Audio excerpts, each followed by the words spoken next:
Lord, dakilang mga Diyos na makapangyarihan sa lahat, aming pinakamamahal na Panginoong Hesus, sa pangnatdalangin yung hinirang propeta sa aling kapanahonan, aming kagalang-galang at minamahal na Pastor Wildy Salmeda, halos sa oras tumalapin sa aking pagdadala niyo balang mensahe. Ikaw Diyos magbigay sa akin ng karunungan at maglangis, buksan mo mahal na Panginoon pangunawa ang bawat isa na narito. Hipuin mo Diyos ang kanilang mga puso. Ipaunawa mo sa kanilang baghil ng kaligtasan. Sa ganang akin ng magagawa sa dakilang pangalan na sinasaway, demonyo ng hadlang at pag-alangan lumaya sa mga kaligitan ni Jesus. Hallelujah, hallelujah. Praise the Lord. Everybody say praise the Lord. Praise the Lord. Hallelujah, praise the Lord. Ang pinakamataas na pagpupuri, pagluwalhati, pagdakila, pagsamba ay sa ating pinakamamahal na Panginoong Jesus lamang. And we give double respect and honor to our beloved parents in the Lord. And we cherish the blessed memories and teachings of our dearly beloved and honorable evangelist Pastor Wildy Estrada Almeda and dearly beloved and honorable assistant pastor Lina Coman Almeda. And also, I also greet the beloved Almeda family, the beloved children, children-in-law, grandchildren, great-grandchildren. Sa aking mga kasamang mga manggagawa at mga ngaral, galing pa po ng Cagayan Valley Region, hallelujah sa Isabela, sa ating pong beloved newly baptized brethren, sa ating mga beloved viewers, a pleasant afternoon to each and everyone. Umaga pa pala mahal. Palakpakan natin ang ating mahal na Panginoon. Hallelujah. So ang gawain po dito ay tinatawag po minamahal na pioneering. Pioneering, ibig sabihin, tayo po nag-uumpisa pa lamang. Wala po tayong, pumunta po tayo dito, wala pong inaasahan nating kapatiran. So, lahat po minamahal ay by faith. So, naalaala ko yung ako po ay unang na-assign as a preacher sa dako po ng Leyte. At na-assign ako sa Baybay Leyte, minamahal. Ganito rin. Pero mas maganda to minamahal, equipped na sa instruments. Sa instruments pa lang, sobra 100,000 na yung worth niyan. Mayroon ng pastoral house at the same time chapel. Doon sa pioneering, doon sa Leyte, ang aming pong instrument, gitara, hollow guitar. Tapos yung microphone, pugak-pugak pa yun, minamahal. So, assembled lang yung pulpit. Meron po kaming nirintahang bahay. Sa madalit sabi, yung pangrinta ng bahay, monthly, padala pa ng Manila yon. Yung pambili ng upuan, nag-order ako ng 24 na upuan, pinadala pa ni Mahal Pastor yon. 24 na rattan chair. So, yung aking kasama nung inarrange yung upuan, alam niya na walang dumalo kasi pioneering nga. Ako lang, siya, yung gitarista at dalawang sister, 5 lang kami. 24 yung upuan. Sabi niya, Kuya, i-arrange ko ba ang 24 na upuan? Sabi ko, i-arrange mo. 5 lang tayo, Kuya. Sabi ko, anong upuan ng anghel? So, in-arrange niya. Pagbaba ko, mag-umpisa na, sabi ko, ayusin mo naman pag-arrange, nakakahiya sa mga anghel. Umiiling-iling siya sa akin. Kasi ginaganon ko yung upuan, ayusin mo, isunod-sunod mo, nakalinya talaga. Para pagdating ng anghel, maganda naman ang pagka-arrange. So parang sa akin naman noon, minamahal, seryoso ako, pero sa kanya parang nagbibiro kaya to si Kuya. Maya-maya pag-umpisa namin, may pumasok, mga 5 years old na bata. Pumasok siya. Apo ng kapitbahay. Sabi ko, huwag niyong bitawan yan. Kumbaga kung sa negosyo pa ng mga Muslim, anong tawag nun? Boy na mano. Boy na mano yan. Pag makaabot yan hanggang preaching time, may pagpapala kayo sa akin. Ang ginagawa na, bibigyan ng candy, kahit anong para ang bata nandyan lang palagi. So, to cut it short, kumanta na yung Finest. Ako yung nag-welcome sa Finest. So, 2 sister, 1 brother, 1 gitarista. So, please welcome the Jesus Miracle Crusade International Ministry, Jesus Finest Generation Choir. Ganun pang welcome ko ha. 3 lang yung kumanta. 2 sister, 1 brother. Hikain pa yon yung brother. Nung inutusan ko nga siya na i-arrange, nung pinaulit ko sa kanya, tumingin sa akin, huminga ng malalim kasi may hika siya. Pero napagod siya ba? Sabi niya ganun.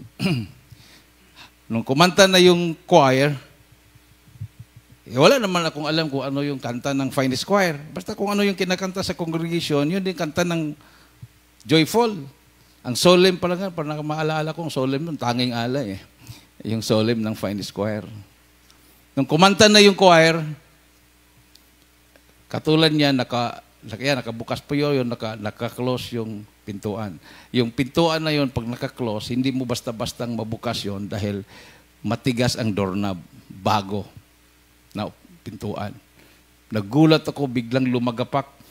Akala ko may tao na pumasok, na binuksan, lumagapak yung pintuan, pap! Pagtingin ko, kasi nag-follow up na ako sa choir noon, kasi last song na.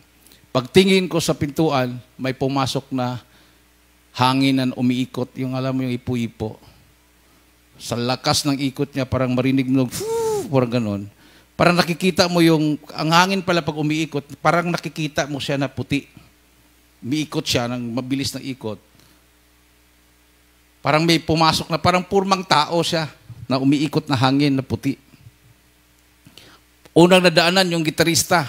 Pag tama sa gitarista, yung gitara niya na halo gitar, nanginig siya, nabitawan niya yon. Nakita ko yung gitara, sabi ko, patay, wasak na yung gitara. Dumaan sa choir. Kasi wala nang tao sa crowd. Pagkanta sa choir, yung crowd naging choir na. Maliban sa bata na naiwan. Dumaan sa choir, tumbahan, lahat na choir.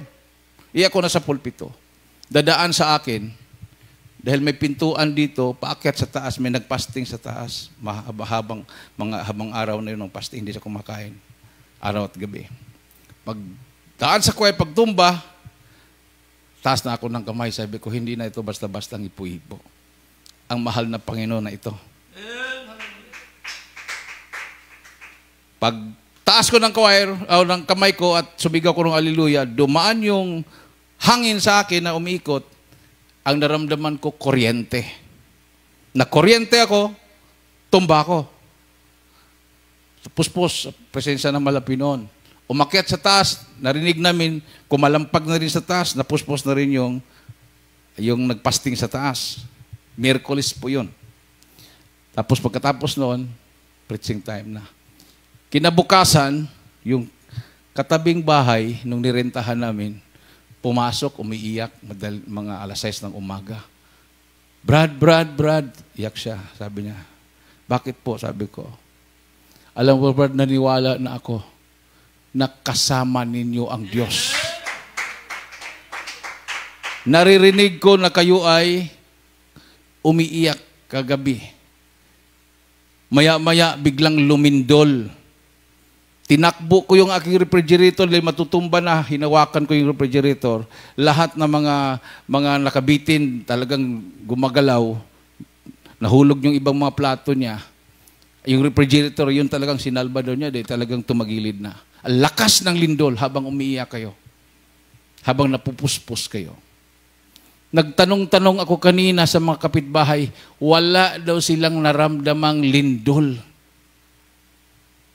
Sabi niya, imposible naman na kayong 5 manginginig at lilindol ang lupa. Hindi nyo kayang maiyanig ang lupa. Presensya ng mahal na Panginoon yun. So kininto namin yung nangyayari. Yung pala, kininto niya sa kanyang pastor. Mayroon silang National Assembly. sa Litin, hineld. Si Pastor Indok, yung pinaka-bishop nila. Kininto. Ikilala si mahal na pastor. Kasi kaibigan niya si mahal na pastor. Kapareho silang apostolic. Kakilala niya. Dumalo sila ng overnight. Kulang pa yung 24 na upuan. Nandoon yung mga pastor, nandoon yung mga evangelist, nandoon yung bishop. Tsaka puno. Puno yung upuan. Kulang pa. Ako yung nag-preach. Pag-preach ko, kasi sila nag-observe lang sila eh. Pag-preach ko, kalagitnaan ng preaching, biglang napuspos yung bishop at nag-speak in tongues. Tinuturo yung pulpit. Sabi niya, "This is my church, this is my church, this is my church." Tapos pupuspos siya, nanginginig siya. Pagkatapos ng kapuspusan, nag-speak in tongues, nanginginig lahat. Pagkatapos ng kapuspusan, kinausap ako ng bishop na yon. Sabi niya, "Nag-aral ka ba sa Bible school, Brad?" Sabi ko, wala pa akong alam sa Bible school. Kinuha lang po ko ng Malapinon dito, nag-aral ako sa Baguio. Malayo sa Bible yung pinag-aralan ko. Ang pinag-aralan ko, agribusiness, management, 4-year course sa Benguet State University. Wala pong patungkol sa Biblia yon. Bakit? Habang nagpipreach ka, mayroon akong pangitain sa'yo. Ano po yun? Sabi ko. Nakita ko, makakapunta ka sa ibang bansa sa pangangaral ng Ibanghilyo. Ini-interview si Evangelist Almeida, ikaw yung naghahawak ng Bible, ikaw yung Bible reader. Dami siyang mga sinasabi. Parang yung isip ko lumulutang dahil imposible yun. Imposible. Sabi ko, paano naman ako mag-Bible reader kay Mala Pastor? Nandito ako sa Liti. Hindi naman ako masyado kilala. Tapos, paano ako makapunta sa ibang bansa? Papunta nga na sa Bible study, walang pamasahe. Talagang wala, minamahal. Talagang wala. Parang sabi ko, baka katang-isip lang. Pero sabi niya, nakita daw niya, habang nagpipreach ako, para dong sini, nakita daw niya na malinaw na nakita niya, na ganun. At naganap po yun. Nung dinala ako ni Malpastor sa kampo ng Abu Sayyaf kasama sa Peace Mission, nung mayroon po mga interview, but before that, nagkrusada sa Mindanao, na in-interview siya sa Davao at in-interview siya sa Cagayan de Oro. Ako yung kinuha ni Malapastor na Bible reader nung in-interview siya sa ABS-CBN at saka GMS7. Sabi ko, nangyari na. Nangyari na. Pero yung pagpunta sa ibang bansa, imposible yata yun. After ng Talipaw Peace Mission, ng matagumpay na Talipaw Peace Mission, pumasok ang Malapastor sa kampo ng Abu Sayyaf, totoo nga. Nasayin ako sa Hong Kong, sa Macau, napunta ako ng South Africa, Qatar, Dubai, napunta ako ng Zambia, napunta pa kami ng Armenia. Totoo ang revelation ng mahal na Panginoon. Totoo ang Diyos dito. Amen. So balik tayo doon sa yung bata lang ang dumalo. Miyerkules yun. Doon kami pinagpala. So, tuloy-tuloy yung fasting namin. Tuloy-tuloy. Wala kami kakainin eh. Wala talaga. One time, nagka-tithes ng 1 peso and 50 centavos. Sabi ng mga kasama ko manggagawa, "Kuya, sama kami sa Bible study." Kasi pag may Bible study, siyempre ang kapatiran magpapakain, doon ka malibre ng pagkain. Kasi pag maiwan ka sa pastoral house, walang pagkain, fasting tuloy-tuloy. 150 lang yung 1 peso and 50 centavos. Tamang-tama lang pamasahe sa one way sa tricycle. Sabi ko, 150 lang tong nasa offering cloth. Tamang-tama lang sa akin to. Bit-bit ko yung halo gitar. Sabi ng gitarista, "Kuya, sinong gitarista mo?" "Bahala na Malapinon mag-provide." Pagdating namin doon sa Bible study, "Brad, ikaw lang?" Sabi ko, "Opo." "Sinong gitarista natin?" Maghanap po kayo ng marunong mag-gitara. Maraming mag-gitara dito, Brad, pero lasinggero. At saka wala namang kanta, wala namang alam na kanta na praising song, sanlibutan ng kanta. Sabi ko, pabihisin mo na lang. Ako naman ang kakanta eh. Ako ang kakanta, pabihisin mo. Kung mayroon kayong long sleeve, long sleevein mo. Tapos, pasapotusin mo, siya yung mag-gitara. Kasi wala talagang gitarista. Saan tayo mag-Bible study, Brad? Sabi ko, bakit? Nagtanong itong kapatiran. Alam naman niya sa bahay nila. Di sinabi ko, kung pwede, sa barangay gym. Magkrusada tayo, Brad. Kung pahintulutan ng kapitan, sige, magpaalam ako. Maya-maya bumalik, Brad. Pumayag yung kapitan. Pumayag yung kapitan. Walang gitarista, walang microphone. Ako lang ang preacher. Yung kapatiran, isang pamilya. Brad, dadalo. Inibitahan ko na yung mga kapitbahay. Dadalo lahat. Ganon. Sige. Basta may gitarista, akong MC, akong joyful, akong solemn, akong testimony leader, walang giving, ako na nag-preach. Kulang-kulang, pina-estimate ko sa kapatiran, kulang-kulang 100 yung dumalo. Pagkatapos ng preaching ko, pag altar call, lapit lahat, nag-iyakan sa harapan. Sabi ko, kinumport siguro ako Malapino na ako lang mag-isa. Back-up prayer, ang back-up ko sa pastoral house, ang lalim na ng matay. walang mga breaking. Nag-aalala na ako, pagbalik ko, kung buhay pa ba. Kasi ang breaking lang namin, yung kamutihan ng kapitbahay, yung may-ari ng nirintahan namin, may kamutihan sa kunti. Sabi niya, magtalbos lang kayo dyan, Brad, kasi naaawan ako sa inyo, ang putla-putla na ninyo. So, talbos kami. Yun ang nilalaga, yun ang iniinom namin pag mag-break kami. Maya-maya, nagtalbos na yung may-ari. Tiningnan namin. Sabi ko, may makita pa kaya siyang talbos dyan? Maya-maya, lumapit sa amin. Brad, ano po yun, sis? Huwag naman yung araw-arawin. Wala na ako nakitang talbos. Yung talbos, pagtubo ng ganun, putol na kagad. Hindi talaga makatubo. Pero naawa sa amin talaga. Sabi niya, hindi talaga kayo kumakain, Brad. Malapinon po ang magpakain sa amin. Pagkatapos ng yung parang crusade, Bible study, nagiging parang crusade na. Kinabukasan, hindi ako kumuha ng offering. Ang problema ko, pamasahe pabalik. Sabi ng kapatiran, Brad, kumain ka na ng maaga, Brad, kasi yung tricycle nag-antay na sa'yo. Hindi naman kita inaapura. Pero nag-antay na yung tricycle, Brad. Bihira pa naman ang tricycle na bababa papuntang sentro ng baybay. Yan lang yung nagbibiyahe. Mamaya, hapon na yan. O di, kain ako. Pagkatapos, Brad, sakay ka na. Nahiya naman ako magsabi, wala akong pamasahe. Sumakay ako. Pasensya na, Brad, ha? Halos wala nang maupuan. Siksik ako dahil ang karga,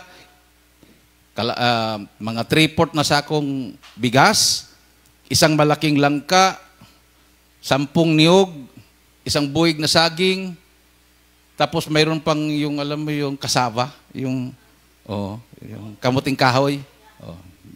Basta puno ng karga. Siksik lang ako doon. Tamang-tama lang ako makasiksik. Sabi ko, siguro libre to. Pinasiksik lang ako dahil wala nga akong pera. So, tuloy-tuloy. Hindi rin ako nagtanong kung magkano pamasahe.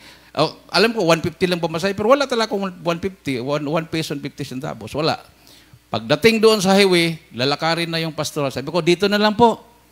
Kasi lalakarin ko na, huwag kayong pumasok. Sabi ng driver, hindi, Brad. Lahat na karga nito, para sa'yo to. Para sa'yo tong lahat na karga. So, ganun. Habang papasok ako doon sa pastoral house, nakita ko yung mga kasama ko manggagawa sa terrace, nakatingin. Sabi ko, ay, salamat, buhay pa sila. Sabi ko, Malapinon, salamat. Paiyak talaga ako, buhay pa sila. Tapos buhay pa sila. Lalim na lambat nila. Sabi na, Kuya, atin yan. Oo, atin to. Magsaing na kayo, maglugaw. Dahan-dahan na ka, mabluting tayo Sige, Kuya. Binaba nila. Tapos yung driver, parang mapaiyak na rin. Kasi nakita yung kalagayan ng mga kasama ko. Ang papayat na lalim na lang mata. Sabi ko, Malapinon, talagang totoo ka, buhay ka, Malapinon.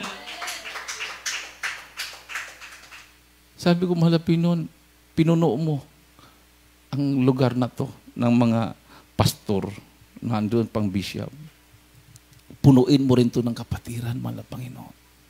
Wala pang isang buwan, hindi na kami magkasya. Dala namin doon sa People's Gym. In-announce ko na, People's Gym na tayo. Ang capacity doon, 500. Yung mga kasama kong preacher galing ng Tacloban, Abuyog, nagtaka. Oh, ang baybay, lumipat sa People's Gym. Sinong crowd doon? Bigla akong sinurprise, dumalo sila ng linggo, nagtaka sila. Ang dami na ng kapatiran. Almost 200 na. Oh, nag-umpisa ng isang pamilya lang yun. So, pag mga pioneering na ganito, minamahal, hindi ako na-discourage kasi naranasan ko. Yes, maliban na lang kung nasanay siguro ako na Manila kaagad na ang dami-daming kapatiran, libo-libo, tapos mapunta ka sa barangay, siguro parang mabaliw ka, tulala ka doon, ano ba ito, pioneering. Pero hindi eh. Talagang sinanay ako ng Malapino na wala. Tapos yung wala na yon, biglang nagkaroon at dumami. Yung mga walang pamasahin, walang mga bahay, nagkaroon na ng mga sasakyan. Oh, talagang Diyos ay Diyos ng himala. Amen. Sabi ng Mateo Kapitulo 18, versikulo 20,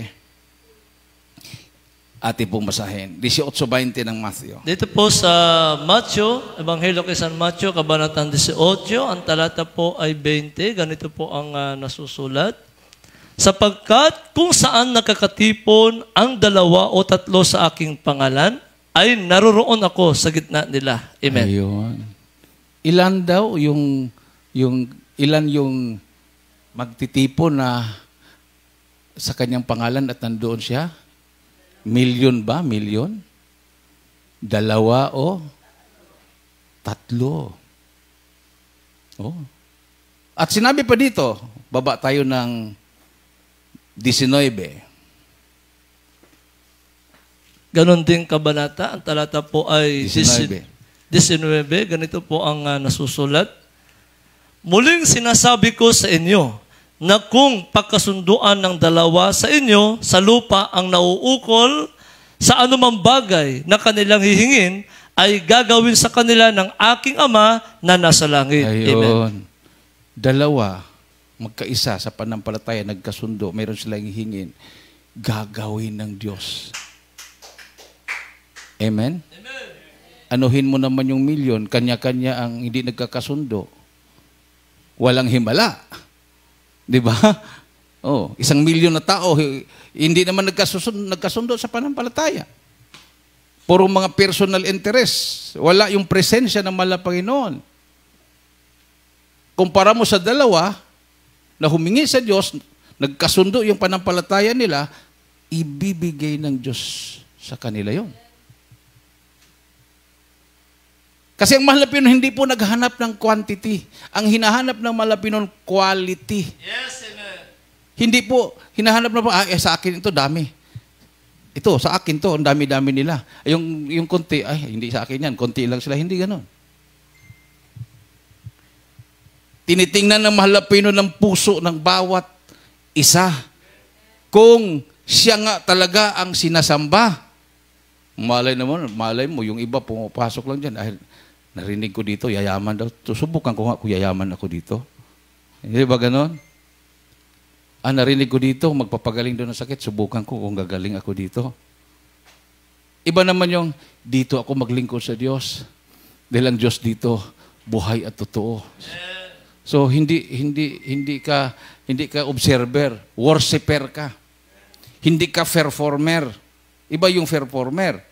Gagaling tumugtog, gagaling kumanta, pero ang puso niya malayo sa Panginoon. Hindi worshiper yon. Hindi yun believer. Oh. Pagkatapos ng kumanta, pag doon na sa likod, magtawanan yon. Ay, pumirit ka kanina. Oh, ikaw nga, kung tumugtog ko, hindi naman tama yung kwan mo eh. Hindi worship yun. You are just performing. Yes. Para saan yung pagkanta mo? Para saan yung paggitara mo? Para saan pagtugtog mo? Para lang doon sa crowd. Para ikaw ay purihin ng mga mananamba, yung nasa crowd, ang galing talaga niya. Ang galing ng boses niya. Hindi talaga siya pumirit. Ang ganda talaga ng chorus niya. Talagang tuloy-tuloy. Pero ang puso niya, wala pala sa Panginoon.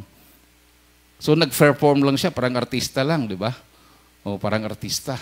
Iba na yung, katulad yung kami, yung hollow guitar, hindi naman magaganda ang kanta ng choir, dahil hindi na nga halos makakanta dahil gutom na gutom eh. Pero nandyan ang presence ng mahal na Panginoon. Nandyan ang presence ng mahal na Panginoon. Ganon ang sikreto ng ating mahal na pastor. Pag nangaral sila, halos hindi na makatayo ang mahal na pastor sa pulpito dahil gutom na gutom. Uhaw na uhaw. Sa fasting and prayer, antok na antok dahil hindi natutulog, nagpupuri. Pero grabe yung presensya ng mahal na Panginoon. Grabe yung pagkilos ng kapangyarihan ng mahal na Panginoon. So mga kapatiran, talagang walang iniisip yan. Yung iba nga, pamasahe pa uwi, ihulog na. No? Mayroon pa akong narinig, sa na-bless siya sa preaching, sa presensya ng mahal na Panginoon, nabaliktad yung kanyang inihulog. Yung kanyang inipon para manganak yung kanyang beloved wife. Kasi pag manganak yung kanyang beloved wife, sinabihan na siya na isisaryan dahil hindi daw maganda ang pagkaplasta. So isisaryan kasi first baby. So nag-ipon na siya. Ang naihulog niya, yung inipon, 35,000. Ang naiwan sa pitaka, yung pamasahe pa uwi. At saka yung tithes and offering. Nabaliktad. Sabi, hindi na natin makuha yun. Kasi wala namang pangalan. So, mahal na Panginoon, paano yun? Habang nakasakay sila ng bus sa Manila, may tumabi, Chinese. Pagdating sa unahan, bumaba yung Chinese. Naiwan yung bag. Sabi ng mag-asawa, ay huwag niyong buksan yan. Kasi nakakatakot. Dalhin na natin. Baka makita ng iba. Nilagay sa lamesa. Biglang nag-ring yung cellphone. Binuksan. Sinagot. Opo, naiwanan po nyo sa upuan. Nandito po sa amin. Nabuksan na ninyo? Hindi pa po. O sige, magkita tayo sa ganito. Kita. Nung binuksan ng Chinese, nandoon pa nga, natuwa yung Chinese. Talagang Krisyano kayo. Alam nyo, kawi-withdraw ko ng pera sa bangko para pang-sweldo ng mga tauhan. Alam nyo ba kung magkano yung laman yan? 10 million. 10 million, pero hindi sila nagka-interest. Oh, Krisyano po kami, hindi ayaw po namin magkasala. Tapos, sige, salamat. Mayroong kinuha din ako, binigay. Pasalamat, yakapan, alis yung Chinese. Pagbuklat nila, 1 million yung binigay. Sobra pas 35,000. O, tingin mo. Pero kung hindi Krisyano, sabihin mo, ay sayang, 1 million, 10 million pa naman yun. Di ba? Oh, honesty is the best policy. Di ba? Di ba dito sa Batanes? Sikat kayo sa buong Pilipinas. May honesty store.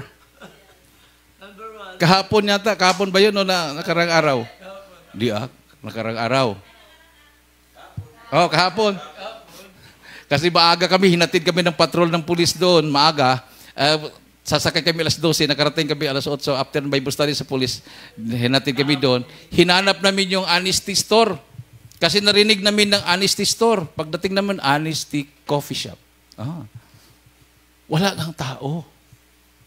Doon mo lang ihulog yung bayad mo.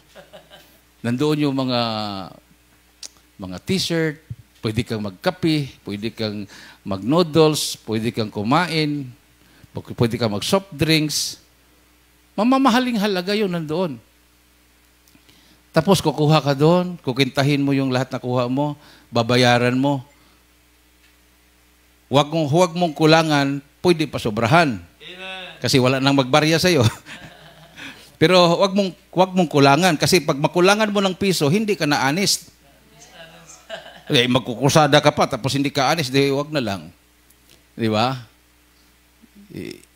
Sa habang panahon, 10 years, 20 years ka na maglilingkod, tapos kukulangan mo ng piso yung binayad mo, nasayang yung 10 years na paglilingkod mo, nagsinungaling ka na.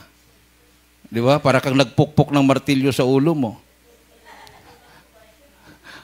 Baka sabihin pa ng mahal na Panginoon, krusada pa kayo dyan, mas honest pa ang mga tao dyan sa inyo. Di ba nakakatawa? No, nakakatawa. Hindi talagang, kung pwede, pasubrahan mo kaysa makulangan.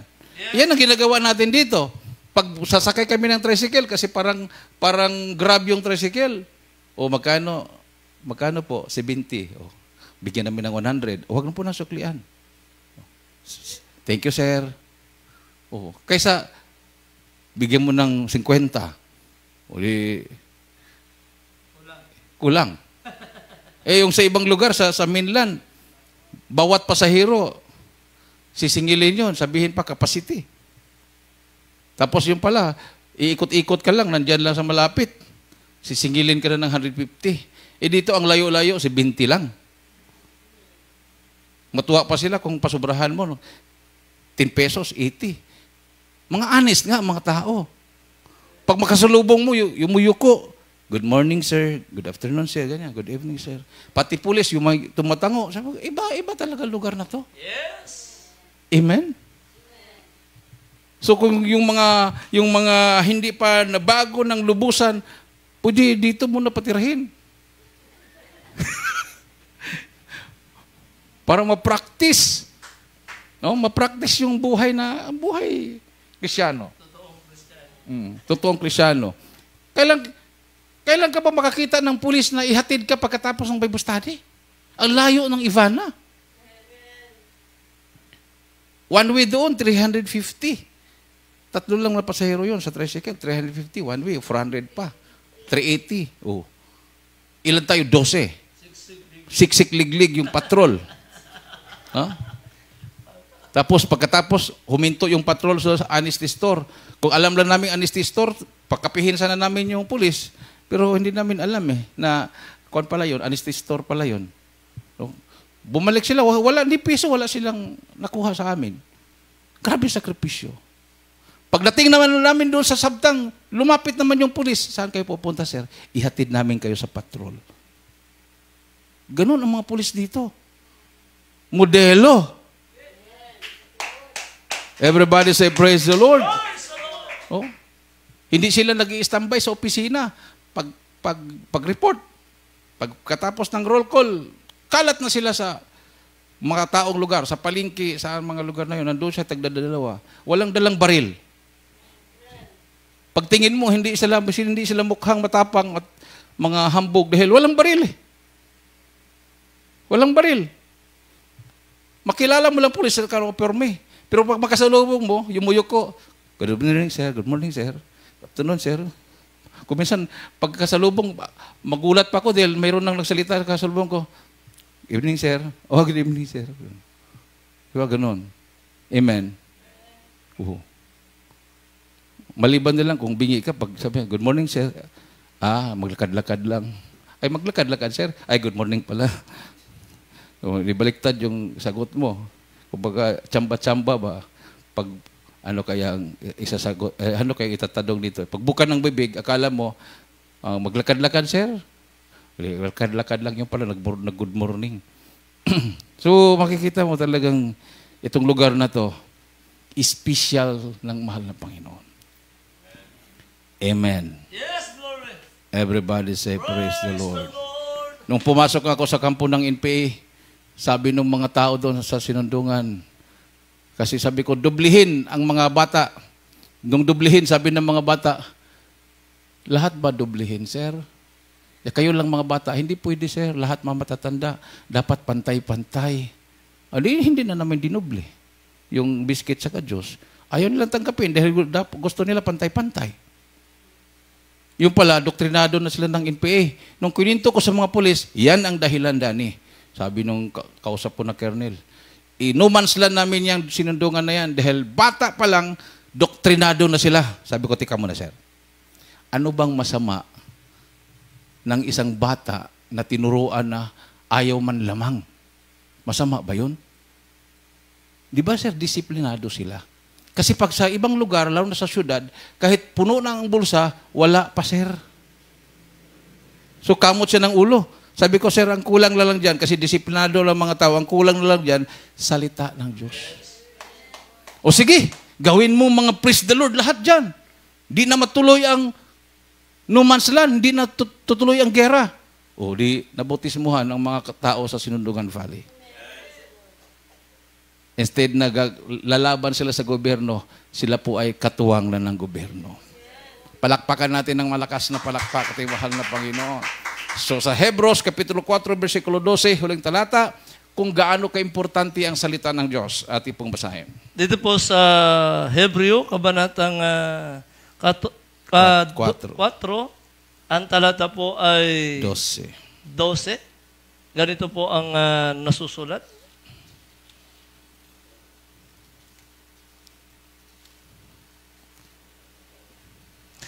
Sapagkat ang salita ng Diyos ay buhay at mabisa at matalas kaysa alinmang tabak na may 2 talim at bumabaon hanggang sa paghihiwalay ng kaluluwa at espiritu ng mga kasukasuan at ng utak at madaling kumilala ng mga pag-iisip at mga haka ng puso. Palakpakan natin mahal na Panginoon.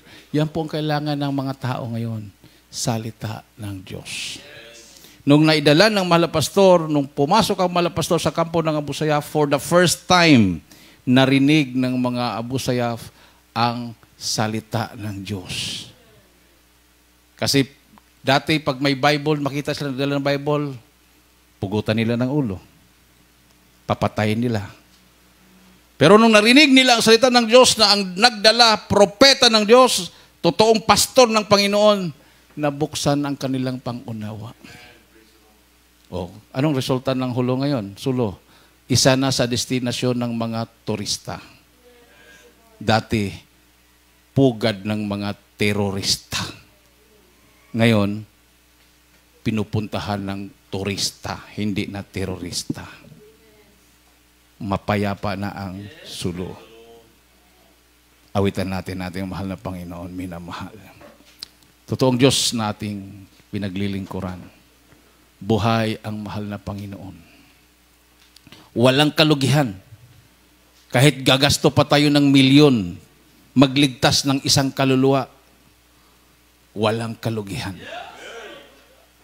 Dahil priceless ang kaluluwa ng bawat tao. Walang halagang katumbas. Sabi nga ng mahal na pastor, kung kaya kong bayaran, tag-1 milyon ang bawat tao para maglingkod lang sa Diyos. Kung may pira ako, babayaran ko. Para maglingkod lang sila sa Diyos. Para kilalanin nila ang mahal na Panginoong Isus. Ganon kahalaga ang kaligtasan. Hindi mahalaga ang pera. Hindi mahalaga ang pera. Anytime, darating ang wakas. Darating ang kaguluhan. Panatag na tayo dahil nandito tayo sa totoong paglilingkod ng mahal na Panginoon.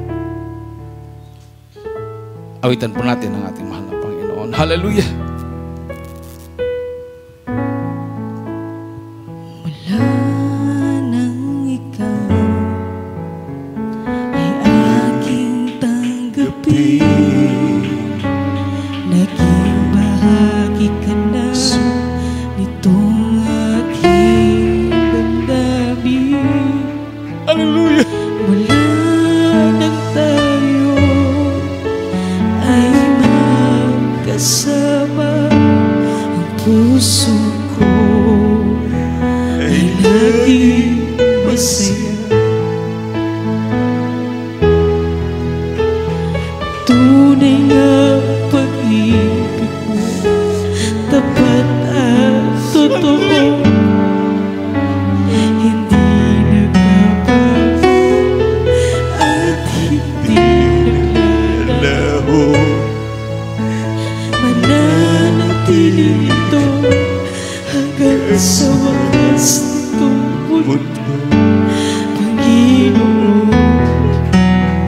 sadyang kay buti mo. Panginoon, dakila ka tapat sa dalangin ko. Ako'y inibig mo ka, ako ay ganito.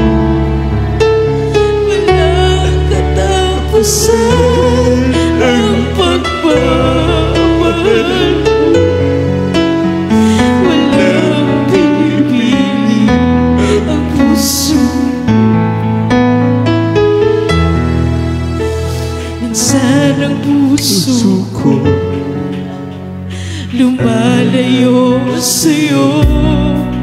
Minsa'y nadarama itong buhay ko.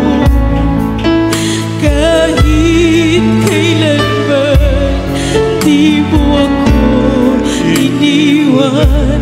Ang ama mo laging nakalaan. Panginoon,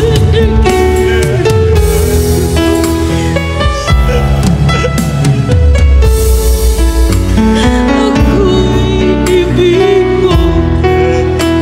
Ako ay ganito. Walang katapusan.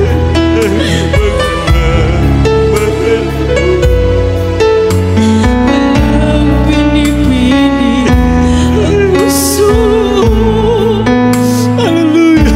Panginoon, dakila ka tapat sa dalangin ko. Ako'y inibig mo. Ako ay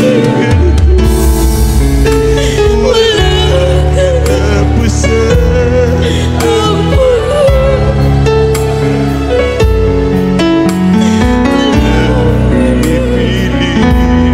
puso. Kahit kailan di ka Nasa ligang kalingitan na presensya at mahal pa inoon binawa. Hallelujah. Sentro ang ating mga puso at isipan sa ating puso na buhay. lagi pag-ibig mo sa akin walang hanggan. Inibig mo ako noon naman.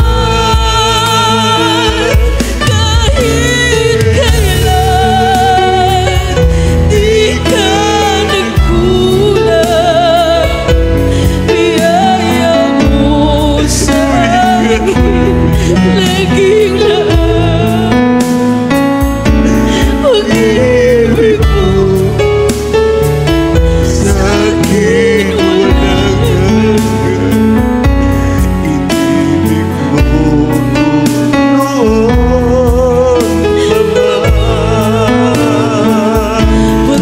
Panginoon, dakila ka tapat sa dalangin ko.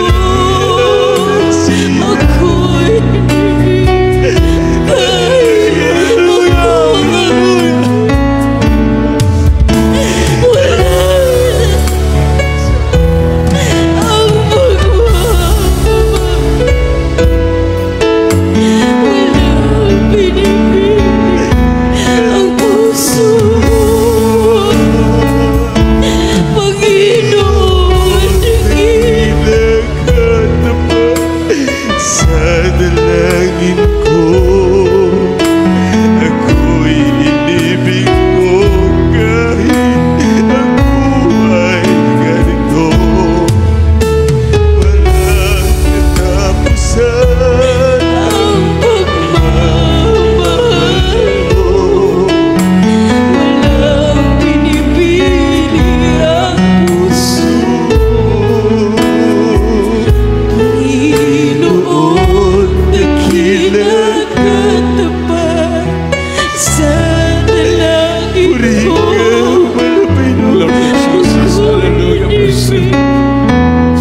Hallelujah! Ako ay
Ilagay po yung kanang kamay sa ulo, kaliwang kamay sa parte ng katawan na may karamdaman. Kung wala po kayong naramdamang sakit, itaas po ang inyong mga kamay. Ano po yung mga kahilingan? At huwag po natin kalimutan ang kahilingan na maraming ililigtas ang mahal na Pinoon.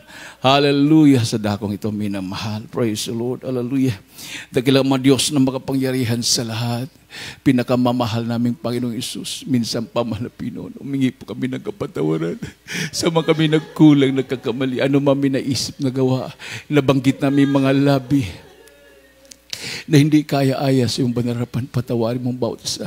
Sa pangalangin namin kagalang-galang at minamahal na pastor, sa panalangin ng kanyang buong pamilya, sama-sama naming sinasaway, demonyo ng karamdaman, sakit sa puso, high blood diabetes, cancer, demons of incurable sickness and diseases, demons of drug addiction, homosexuality, lesbianism, cast out, demons of poverty, cast out, be healed, rather, sickness and disease, be healed right in the name of Jesus. Hallelujah, in Jesus' name, Jesus' name. Amen and amen. Praise the Lord. Hallelujah. Praise the Lord. Tumayo po tayong lahat. Itaas po ang ating dalawang kamay at tumalon po tayong 3 beses. Sabay-sabay po natin isigaw sa malakas na tinig ang makapangyarihang salita ang Hallelujah. Praise the Lord. 3 times. Hallelujah. Praise the Lord. Hallelujah. Praise the Lord. Hallelujah. Praise the Lord. Salamat sa ating mahal na Panginoon. At para po sa ating pong mga kapatiran, nanonood, hallelujah.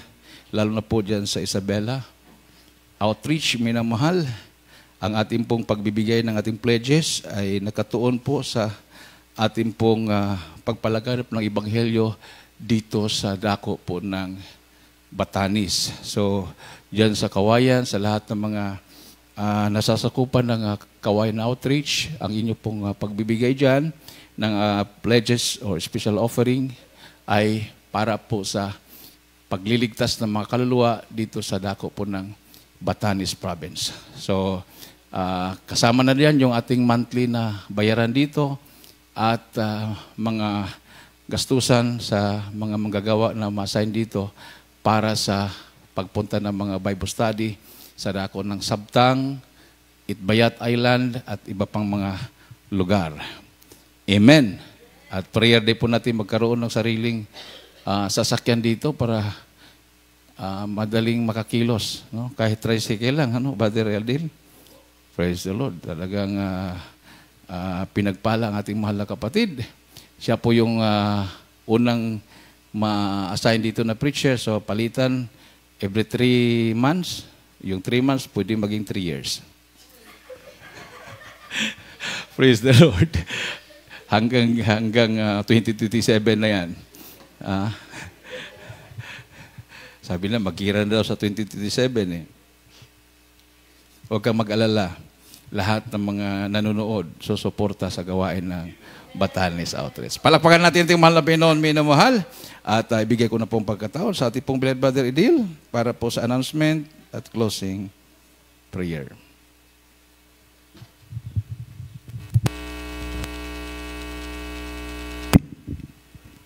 Praise the Lord.